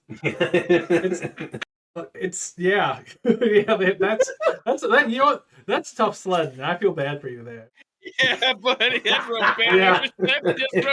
Because like, not only did you read like a famously for most people very hard to comprehend book at a young age, but then you were forced to answer questions that some English lit majors would not be prepared to handle about that Some novel. English lit majors currently argue about how to handle. Yeah, exactly. Like it's currently debated in the realms of academia 80 years later. You got thrown into a dissertation. Yeah. 20 years early. Like you would have been better off if you had just read Finnegan's Wake for that book report. I just don't understand why my elementary school library had that. You know, I guess it's just another Tolkien book. Yeah, so exactly. Like, just throw it with the Tolkien, and that's exactly 100%. What happened.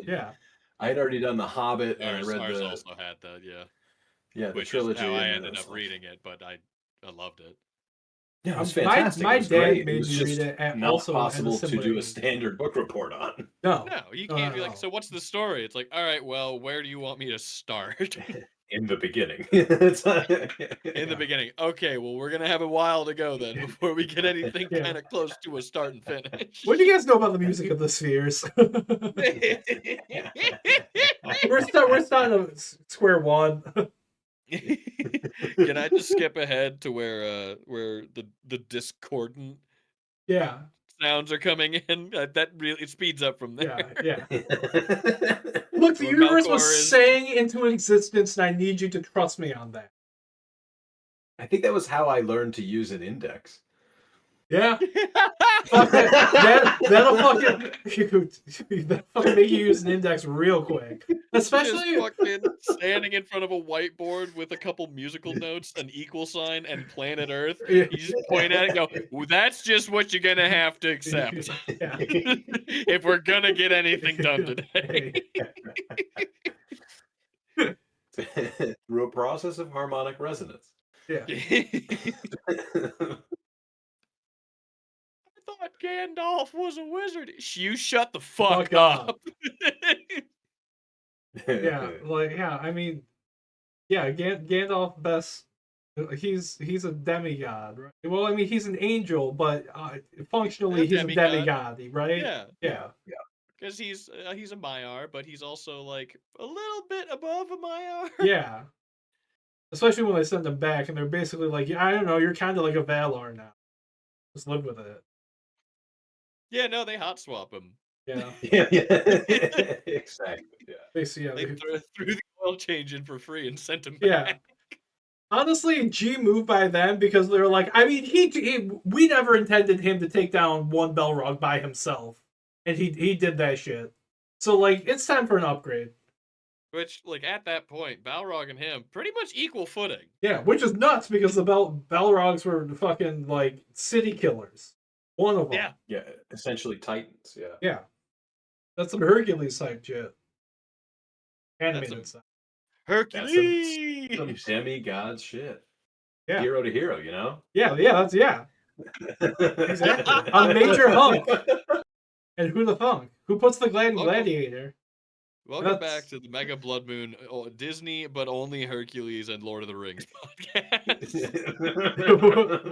Well, Disney hasn't bought Warner Brothers yet, so they don't have film rights to Lord of the Rings. Welcome back to Tony Loves Musicals. Who puts the Here to sing the Spheres of Light into existence. Yeah. Oh, you don't want. I fuck it all up because I just sing Beyond the Sea. It would just all the oceans. And I'd be like, damn. I did say Golden Sand, so at least put some of the beaches in there. It turns out when you sing Beyond the Sea, all it makes is crickets and grasshoppers. Oh. They're a terrible audience. Turn off the grasshoppers. Turn off the grass. So, not to rush. But what's next on the docket? Just to close it all out, and I'm gonna put everybody on the spot here. Your favorite horror movie? Oh, what? That's what we're doing? Okay. Yeah. That's what we're gonna. I mean, we're a horror movie studio theoretically. In practice. In practice. Sorry, in practice. We have a movie out. Yeah. You want? That's a good point. Yeah. we have a movie coming and a soon. podcast and some other content coming soon. Scratch that, reverse it. So I figure, everybody just give your favorite. And we'll start at the top again. Zach, on the spot, gun to your head. Willy Wonka and the Chocolate Factory. Acceptable. That is a horror movie. It is a horror movie, and I did just quote it, so I by law have to accept it under the laws of yes and now I have to say, and why is it your favorite horror movie? It's my favorite movie in general. I thoroughly enjoy that movie, and it was probably what made me feel like I wanted to be part of movie making. Really? Yeah, absolutely. The Gene Wilder, it's phenomenal. The art direction's incredible. The everything about it, yeah. No, it's I had no awesome. idea Like that movie was so important to you. yeah, It's really like cool, I and love it that makes a movie. lot of sense that that's what's influenced you. Yeah. Yeah, that's I mean like, and especially like the cinematography in that movie is incredible, especially when you're seeing like around Cheer Up Charlie, like that the whole like his when his mom's washing the clothes at her Oh, side job. absolutely. Yeah. I Like mean, it hits all the notes. It's every emotion. It's yeah. They do such an incredible job with that story. yeah, yeah, and And I mean, or, Roald Dahl in general, big author of my childhood. So yeah, oh yeah, that's a man, you know, everybody, of course. and it has horror elements most assuredly. Oh, If yeah. you if you stop to think of the implications of There's no just about earthly way of anything, knowing which direction we are rowing. yeah. Well, not I only mean, that, but just when Slugworth or the guy yeah, playing that's what Slugworth I say. scared the Yeah, shit out of me that's as a what I kid. was gonna say. Yeah, that introduction under the or like in that tunnel of Slugworth is fucking Yeah. terrifying. Yes. That's like Child Catcher from Chitty Chitty Bang Bang levels of just sheer terror as a child. Yeah, or Something Wicked This Way Comes. Yeah, like that's the Yeah. vibe there is so intense. Yeah, it's and then as you get slightly older and think of the implications, you're like, wait, Augustus could probably just drowned in chocolate and fucking died. Hold up, like Yeah. You're like, oh, yeah. he killed a bunch of kids. Yeah. Like Violet has to get in a squishing machine. That's probably gonna kill her. Yeah, I mean the trauma alone. Yeah. The Mike TV is now tiny, and they don't know Yeah. if they can reambigulate. Right. Like shit gets fucked. And it's got Yeah, the great little moments of levity, like when he plays the notes and the lady's like, Rachmaninoff. Yes. Gets me every time. It's true. I mean the fan scene's pretty scary too. Oh yeah, the physics. I think about that. Yeah, the fucking Charlie Bird. Oh yeah. yeah. Like, and like Gene Wilder's like his whole delivery of his lines in the "Good day, sir." Yeah, Good day. Yeah. You stole fizzy lifting drinks. Like, and from a primarily comedic actor to have that range to do that performance of that, where you're just like so you as a viewer are so physically intimidated by his performance. Mm-hmm. Like incredible. I mean, he's a phenomenal actor. Everything I've seen him in, I've thoroughly enjoyed. Oh yeah, not a bad movie in the bunch. No. Ben, now you're up. I'm up. Yeah, you're up. That's perfectly fine. I just gotta look up the year this movie was made because I feel like a lot of movies have this name. All right, it starts out. I'm going to say that the initial conceit sounds like an after-school special, but this movie genuinely shook me to my core. And like I think I watched it the one time and I've only been able to watch it the one time. Mm. But it's really fucking good. So Trust, it's from 2010. I just learned it was directed by David Schwimmer, so that's interesting. Didn't know that. Wait, what? Yeah. Wait, is it the same David Schwimmer? Yeah, the very same. Of Chum's fame? Of pals fame. Acquaintances? Bedfellows. So it's not a horror movie per se. But I thought it was super effective in making me feel very unhappy and uncomfortable. The initial premise and the one that sounds like an after school special is, 16-year-old girl is messaging people online when she gets invited to meet up with someone she doesn't know. But then it just goes into, oh yeah, the worst case scenario happened. And here's her dad just trying to help her understand what happened while also trying not to lose his own shit. And it's just that for the whole movie. Okay. And it is so deeply uncomfortable and unsettling. And it's just staying with these people. Like, it stays with the mom, it stays with the daughter as the daughter tries to figure out what happened and how they actually feel about this. The dad oscillating between the hyper possessiveness and, you know, violent fantasies, the mom becoming either completely detached from her daughter or intensely clingy and controlling. It is so viscerally emotional, and I love it. Yeah. I have not been able to watch it again. Because of how emotional it was, or because you couldn't access? Probably the first one. Clive Owen, huh? Wow. Yeah, no, I own it, so the access isn't a problem. Oh, okay. I found it because I was going on a big Clive Owen run around that time, and I was like, "Oh, what's this movie called Trust?" If Why I didn't I see recall any ads correctly, for you it? called it The Drive to Clive. Yes. You had a drive to Clive. I had to drive to Clive. Shoot 'em up, man. It's Yeah, a hell of a lot of fun. Yeah, it's it is. fucking great. Have But you yeah, watched The Nick? yeah, I've seen a Yeah. couple episodes. It's fucking cool. Dude, the fucking opening episode with that blood pump is just. Yeah. Ugh. Oh, Oh yeah. my god. And so, Tony, what is your favorite horror movie?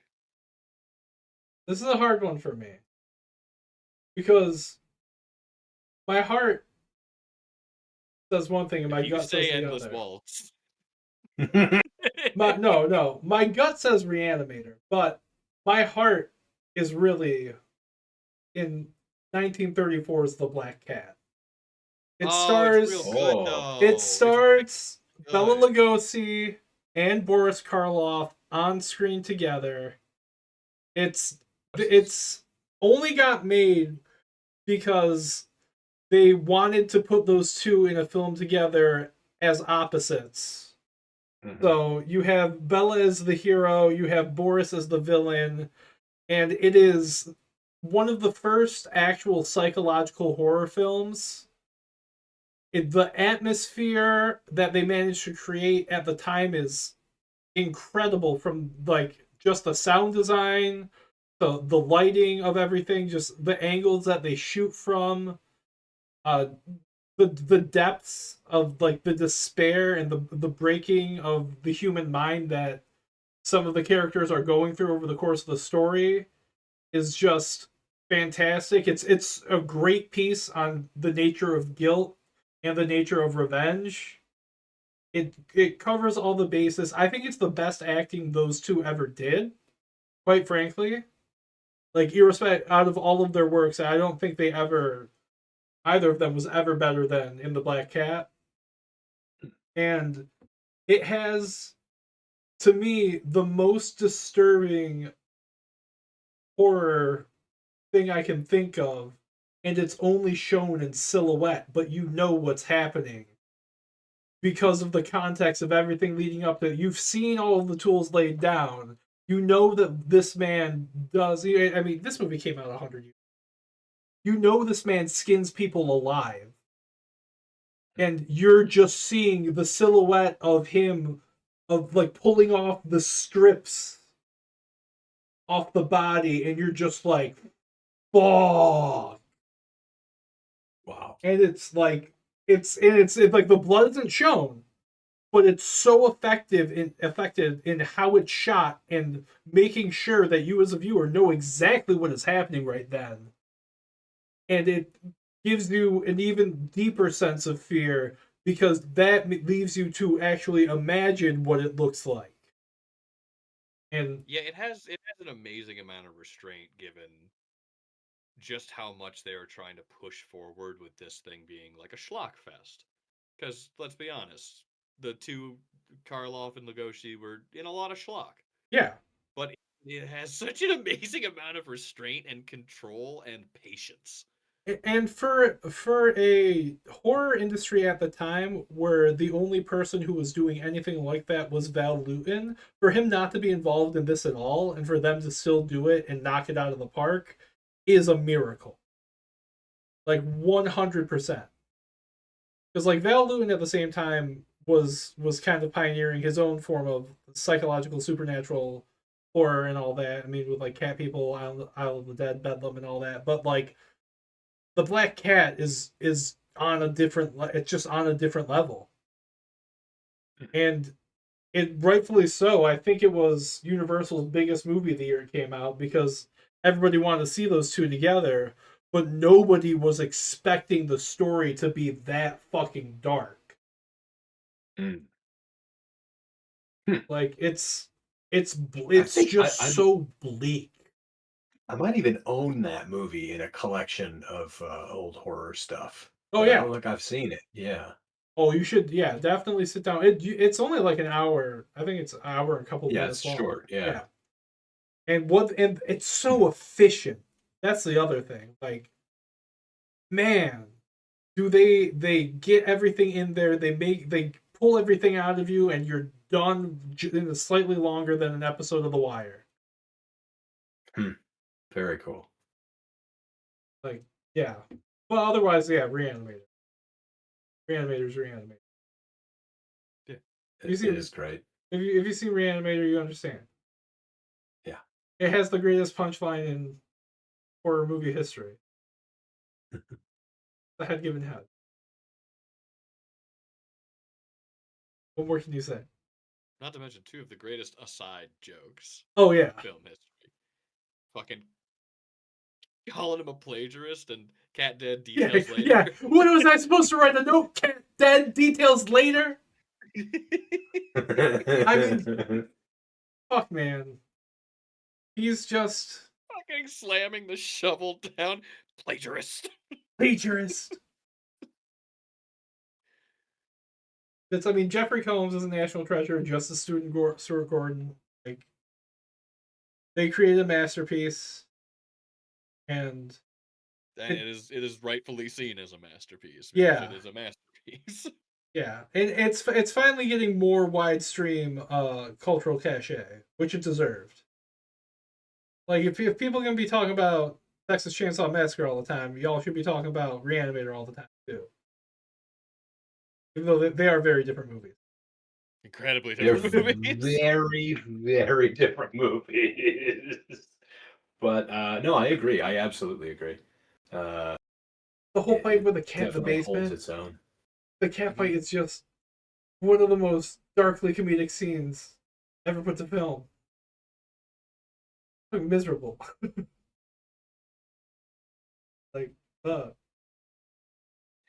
Like, yeah. I mean, like that's all I got for you. And you know, I had an exercise we could do, but you know, we've run a bit long. We're passionate Yeah, I mean, people. We talk about things. So I think real quick, my pitch for that was going to be Scarface, but he really leans into the chainsaw murder. Not bad. I was gonna say, instead of doing like a whole thing, what if we just pitch a paragraph pitch for our part of the anthology? There you go. Yeah, but we're already at here's the logistics thing. We're already at 2 hours. Yeah, cut out half of the fucking Gundam Wing talk, and Yeah. Here's the thing, Ben. We both know that's not going to happen. No, I know. I know. This conversation will be cut out.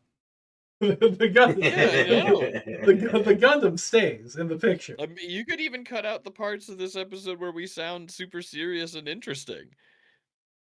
True. Yeah. You could slow down the Gundam Wing part so it takes twice as long. Hit it with a 0.85 speed, so it's just fast enough that they're like, oh, he was really just emphasizing all the points. It's you go through the whole thing and then you cut and paste it back so that it just starts over. Gotta do a paragraph pitch. Let's do a paragraph pitch. Come on. All right. Well, Ben wants a paragraph. You gave us elevator. I can very quickly write a paragraph pitch. I'm not too worried about me. Yeah. Well, see, now I'm starting behind. I'm starting behind. This was my idea, and I'm flat-footed. Also, mostly mine was also going to involve cocaine, which is kind of what threw me off because. Sorry. Yeah. It was a good pick because I wrote White Snow, and then in my head the opening scene of Blow just started playing, and I was like, "That's a dope." Yeah, I think White Lines started playing in my head immediately. Yeah, see, similar wavelengths. White Lines. Very strange reaction. Get higher, baby. Get higher, baby. Oh, get higher, baby. Until you never come down. All right, done. Now I'll take over. Go. Hold on, let me think. I said go. Cowboy time. It's a cowboy time. You're on a canyon feeling good about yourself when you get a letter from your family. They said you gotta go home. You gotta go home and be a lawyer, but you're a cowboy now, and you don't want to wear a suit. So you go back into town and drink a little drink and drink another drink, and then you put back on your shoes because you take off your shoes to drink. And then you go up to the hotel part of the saloon because that's how saloons work. And you find a prostitute, and she's like, if you give me $5, I'll let you do stuff. And you're like, thanks, but I don't really want to spend my money like that. I might have to travel back home and be a lawyer real soon, but I'm still in the middle of considering that, so you had to put a pin in it. I'd kind of just like to sleep. And then you get a room and sleep. But then you dream a little cowboy dream. You dream that you're the biggest man that's ever been standing, but everybody hates you because you're tall. And then they shoot you in the chest with a battleship. And then you wake up, but it wasn't a battleship. A man was robbing you and shot you in the chest. You're never gonna be a lawyer. You're never gonna practice law. You got a bullet in your chest. And you're pretty sure that you figured out what battleships were like 70 years before they made battleships. What the fuck just happened? That was more than a paragraph. Zach said go. I didn't know that I was reading the paragraph. I can read my paragraph if you like that. You certainly went. You went so hard. I could also treat that as my entry into the anthology. I don't know. Well, I mean, I guess that is a story that could just play out on screen. That it does have a beginning, a middle, and an end. That's a Lonely Island digital short. Don't put me that low. Oh, what? I threw it on the ground as a classic. All right, I'll take that. It's not my birthday. Yeah. My dad is not a phone. Tony, what's your pitch? Is that the one with the shit on Deborah's desk? That's yeah. Shit on Deborah. No, that's Like a Boss.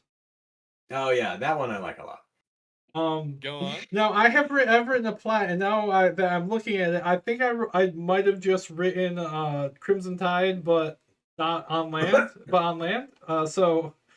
At an isolated Minuteman silo in Alaska, the crew gets reading from the radar station that a Soviet first strike is imminent, and so they start keying up their missiles and launching their bombers to get everything in the air. But immediately, they get orders countermanding that, but on a slightly different frequency, and they're told that the chain of command has been compromised, that other people on base could be compromised. So you get a tense, The Thing-like standoff where everybody's trying to figure out what they should be listening to and who they should be listening to, and if they should launch because they only have 15 minutes where they are before the missiles hit, and they're toast no matter what.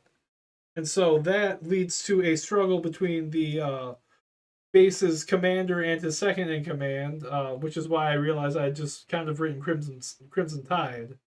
But unlike Crimson Tide, this ends with everybody shooting each other, and then a group of Russian commandos walking in with a nice red blood moon as their insignia, and powering down the missile silo.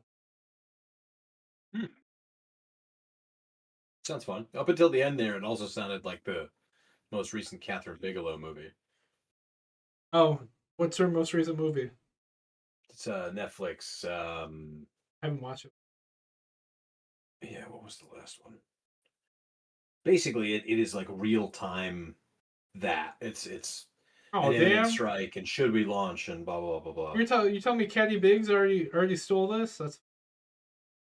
Yeah, dude, she heard you say it from the past. That's what I'm saying. Yeah, like she used some sort of time listening device to take that and make it a whole thing. Here I thought A House of Dynamite. It's called A House of Dynamite. All right. Well, my idea is shit. Throw that out the window. Ben, I mean, I like your idea. I like your idea too. I especially like the way it ends. Oh yeah. I mean, yeah. You gotta end with everybody because I want to or not. Yeah. And I like the bleakness. I like things to be bleak. Yeah. What if everybody was Cormac McCarthy? Society would collapse within 5 minutes. Yeah, but it would have very sparse narration over the fact. But Ben would be eating somebody's face within 5 minutes. Possibly his own. Might be. Depends on whose falls off first. Speaking of faces falling off, here's my paragraph. A family leaves the house for the holidays, but on the first night they are gone, the blood moon reflects off of the Christmas tree ornaments, bringing the Christmas stockings to life. They begin exploring the house, eating the food, and breeding. They multiply over and over, creating more and more hybrid flesh Christmas stockings until the food starts to run low and they begin cannibalizing one another. The family gets home to this fricassee of half-flesh Christmas stockings, which then attack the family. The end. Fun. This is the worst Gremlins cover band I've ever been a part of. I love it. It's, man, flesh stockings I hate. I hate it so much. Well, because I was like, here is my thought, because I was trying to think a thought. And it wasn't, we've been thinking a lot, so all my thinkings have been thought by now, so I had to think some new ones. Yeah. And I was just like, man, what if you put your hand into a stocking and it licked you? And it went from there. Yeah, that's real-time visceral reaction. Yeah, I hate that. Yeah, no, thank you. Yeah, I'm good. Yeah, we out here not wanting that to happen to any of our. Ooh, disturbing. I think Zach's was the best. Oh, I mean, Zach's was clearly the best. Like, I mean, yeah, basically, an Italian man dons a terrible Cuban accent and then starts selling cocaine. I mean, honestly, I sounds like you could get Oscar noms. It sounds like you could get Tony to do this. You don't even need to find extras. I'll just do it in real life.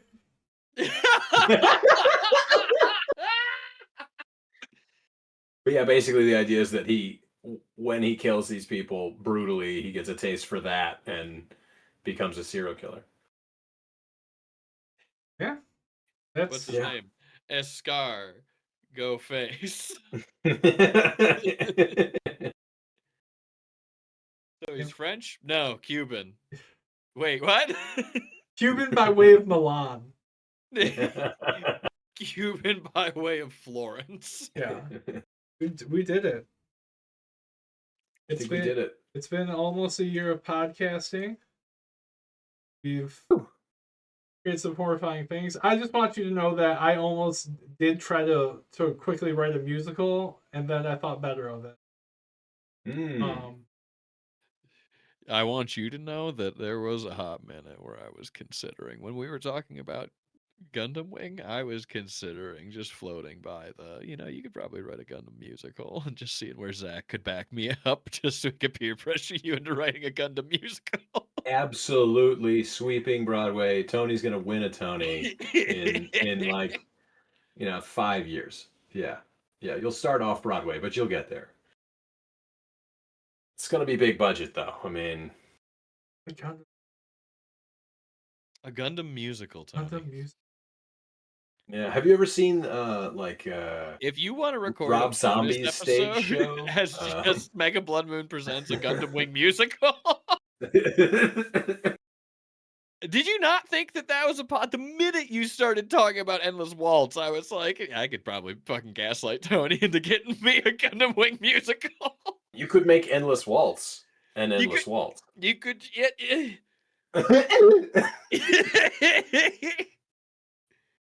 He's just staring at his computer gobsmacked right now. I know. His eyes are just wide and his mouth's just open. He's I fucking hate that you know me well enough to know that's exactly what I'm doing.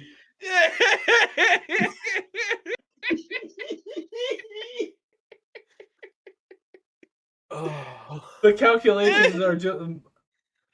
Yeah, I can see the beautiful mind going on right now. It was like a million miles an hour, just musical notes instead of math equations. And he's just staring at his fucking computer screen, eyes in awe.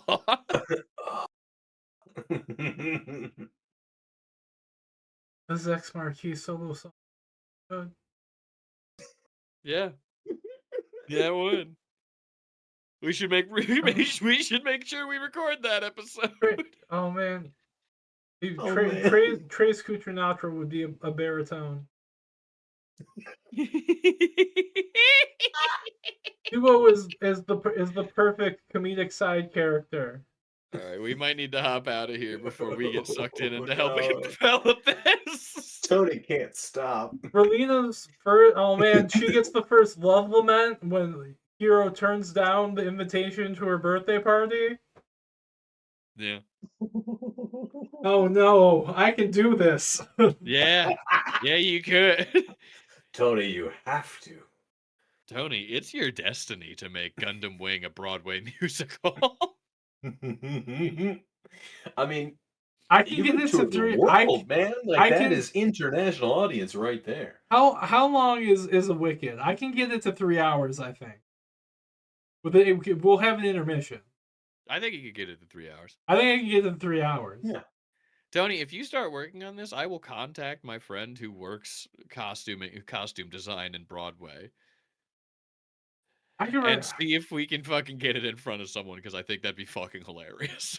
It'd be amazing. A Gundam music. I never even thought. It's always been right. He's there, just looking Tony. at his hands. All he's doing is looking at his hands right now.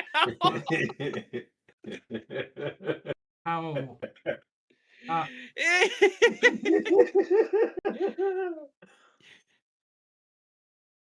Wherever the edge of his desk is, that's where his hands are, and he's just looking at them.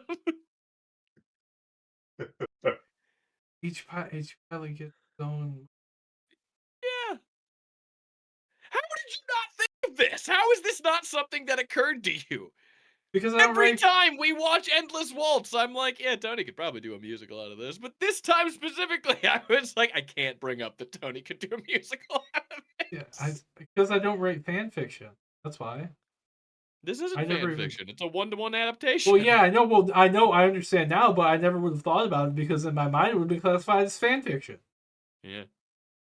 Oh, this is an adaptation. It's perfect. Yes. Oh no. Why? Well, everybody, it was make sure. Hey, everybody, boys and hey, everybody. I started with a description of a existential dread, and now I'm experiencing it in real time. If you want to follow us and keep up to date on what we're doing, check us out on Facebook, Instagram, Twitter, Instagram Threads, and a couple other social medias. You can also follow us on Podbean, as well as find us on Apple Music and Spotify. If you want to reach out to us, head on over to megabloodmoon.com, where you can send questions about the podcast, about Mega Blood Moon itself, or just drop a line and say, hey, we'd love to hear from you. Otherwise, if you've heard any ideas from the show that you like, if there are any ideas you want to give the show, or if there's any scripts you want to write yourself, please feel free to go ahead. And again, we would love to see what you send us. And if you find the time this holiday season, a wonderful present to your friends here at Mega Blood Moon would be going on to Tubi and watching Mega Blood Moon The Freelancer, our feature film. Everybody, have a good night and happy holidays. Happy You holidays. just put it on in the background, just for the whole holiday season. It's a great Oh, idea. fuck. No, go to Amazon and buy it. Yeah. Hold on. If you're giving it, if you're giving us a gift, perfect gift for Perfect gift everyone. for for every single person, buy the You HD should- version so it's more money. Yeah, give everyone 2. Yeah. Yes, absolutely. One for each of Ben's cheeks, and you'll understand that when you watch the movie. But buy it first, then watch it, then you'll understand it. Buy it again. Yes. Happy holidays. The Big guys. O would be an even better musical. And that's where it cuts. I hate you.